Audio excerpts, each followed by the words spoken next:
I'm building a jewelry box with dovetail drawers and sliding dovetails holding the body together, but I have a little confession to make. I've never actually made a dovetail. I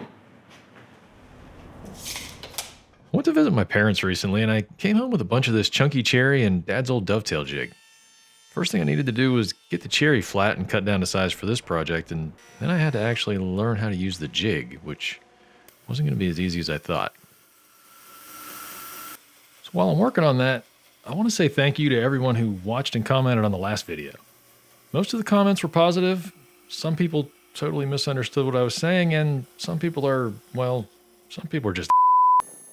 The video itself was by far the best performing video I've put out by YouTube standards, and some of you even went and found me on Patreon to show your support there, which I am truly grateful for.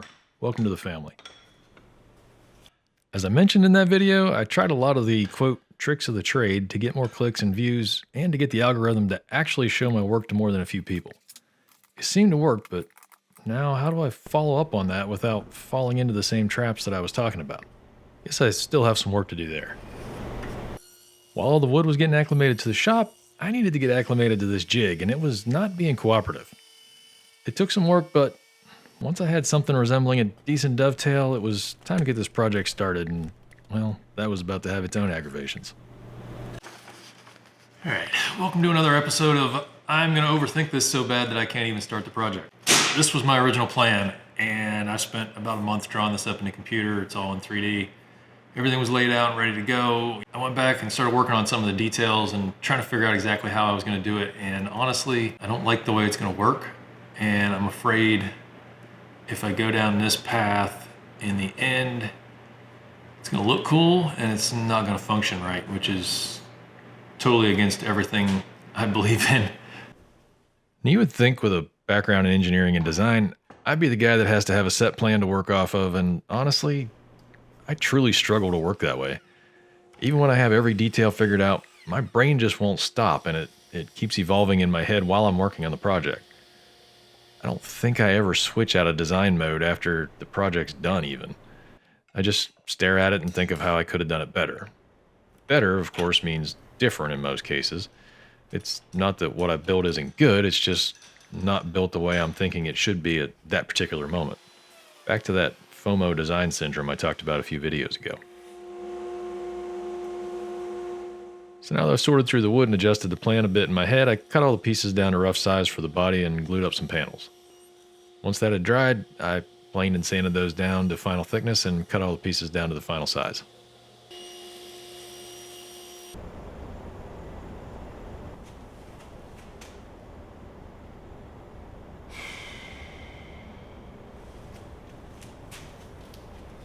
So I've got my top and bottom pieces and my verticals. This is going to be part of the swinging door for the necklace area. And I'm going to attach these to the top and bottom with some sliding dovetails, so we need to get all that laid out. And we can take it over to the router table and get that cut.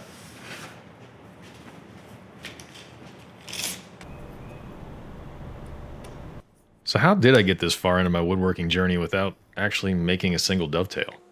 I mean, I've been doing this for 25 plus years, and it seems to be a rite of passage for anyone becoming a woodworker, but honestly, I just never had a reason to learn.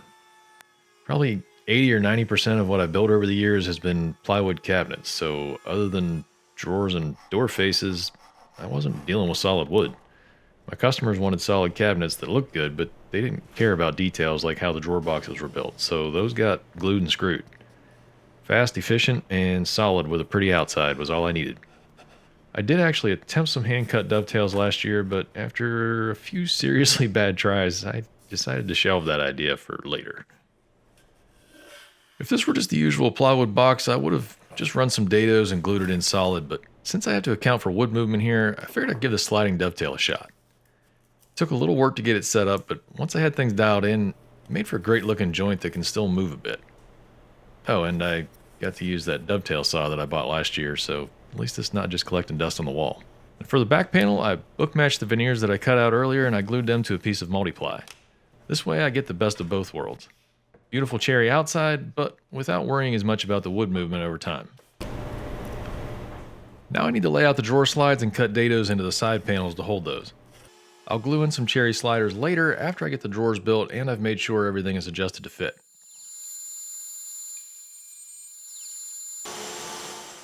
After I cut the slots for the sliders, I carefully cut a stop dado into the side and the bottom to hold the back panel. Since the top needs to slide into place, I cut a rabbet there.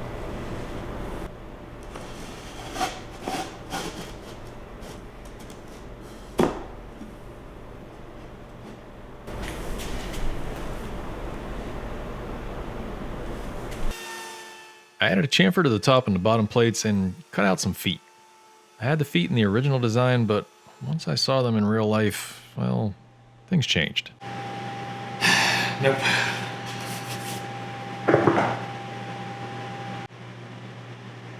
Alright, so I got it up on the feet and I hate it. So, I don't know if I made them too thick. Maybe I need to recess it down inside the foot a little bit. Or if I just need to do away with them completely because it's not really working with what I have the way I thought it would. I tried some brass cutting board feet and that was a definite no, so then I thought about a solid skirt, but in the end, I decided the base just didn't work with the proportions of the piece and I scrapped the whole idea completely. With that decided, I sanded all the parts of the body and added a coat of natural one coat, making sure not to get it into the areas I needed to glue. On the sliding tails, I only glued the front half in place so that the wood had room to move. For the back panel, I pulled it up tight to the top edge and fastened it with a couple of black screws. This will allow it to move into the dados without pulling away from the top and leaving a gap.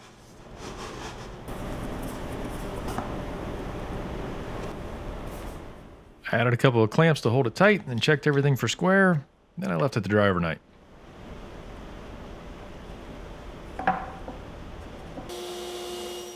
While that was drying, I cut the pieces for the swinging necklace door and I glued those up too. Now it was time to figure out my drawers and time for another design tweak. I had originally planned on using cherry for the entire drawer body, but after seeing the grain and what I had to work with, it just didn't go well with what I used for the body. I also wanted something on the front to show some contrast on the dovetails because, well, if you're going to make them, you want to show them off, right? Of course, the obvious choice was to just tie the top and bottom together and use some more walnut here.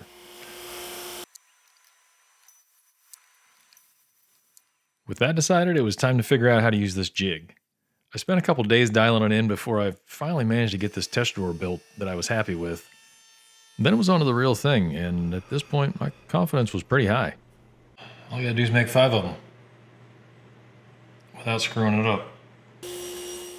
Okay, maybe not high, but I thought I was pretty sure I'd get them made one way or another. Let's see what we got.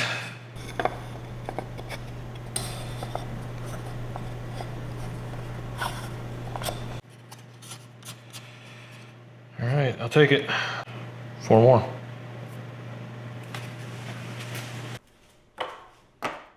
Once I had that first real drawer built, I had to just make one slight little tweak to the jig, and after that, I got into a groove and made the last 4 without too much trouble.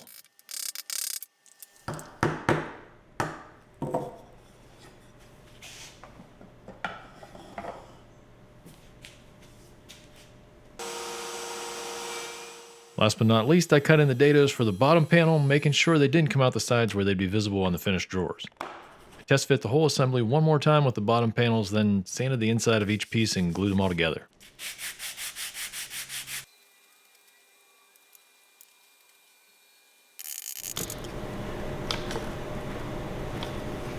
Alright, I got all the drawers built now.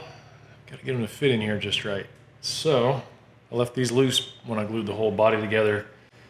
These are going to be my drawer slides. So I'm going to drop these in and use some playing cards to space everything out and mark out where I need to cut my dados in the sides for the drawers to slide on.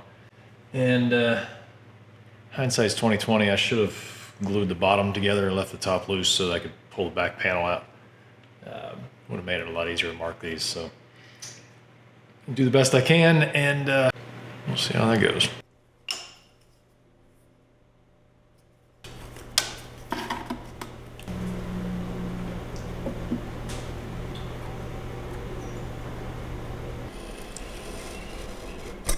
Once I had the top of the slide marked on the back, I used a square and a marking knife to transfer that down the side of the drawer.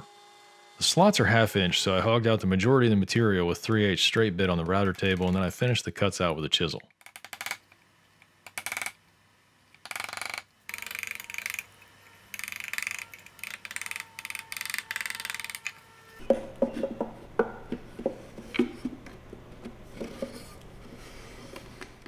Now here's why I didn't glue the slides in before. With one side sitting on the cards, I could push the drawer all the way back to check the fit before I replaced the slide on the other side, marked it to match the actual location of the first side. This way I know one side's good before moving on to the other and possibly ending up with a crooked drawer. Once I had a tight fit on all the drawers, I finally glued the slides into the body. Once the glue dried, I fine-tuned each drawer to the final position of the slide. It's a lot of back and forth, but it's worth it to have perfect gaps in a smooth sliding drawer.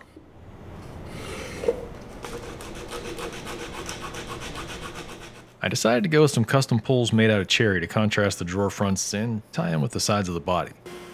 Made 2 thick blanks and shaped the curve on the front edge, and then I cut them out on the bandsaw. This video is a little different from the last one.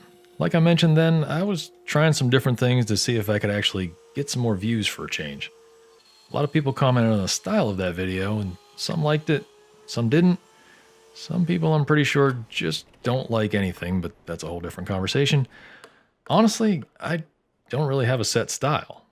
Sometimes it's going to be a story about a problem I'm solving with what I'm building and how I design the solution. Sometimes it's just a step-by-step description of what I'm building. And just as a warning to some of you who don't know this and have only watched a couple of my videos, it's not always going to be woodworking. I like to make things out of whatever material is right for the job. Maybe wood, it could be metal or plastic or even fabric sometimes. Now, I used to hate the term maker, but honestly, it feels like the right word for what I do. I'm not a woodworker or a metal worker. I'm just a guy who makes things, so I guess that's probably the best description. Hopefully, I'll make something you're interested in more times than not, but if not, watch the ones you like and skip the stuff you don't. I appreciate you being here either way. Back on the necklace door, I cut it down just far enough to get it in place so I could work on getting the gaps right. Once that was done, I squared and centered some hinges on the backside with a couple of screws and then marked the outside of the hinge with a marking knife. Then I can come back with a chisel and mortise those in flush.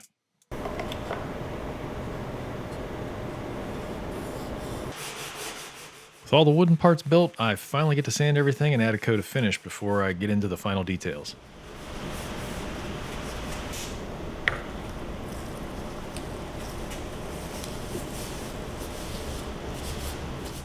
Once the finish had dried, I drilled some holes in the body and the door to epoxy in some small magnets to hold the door closed.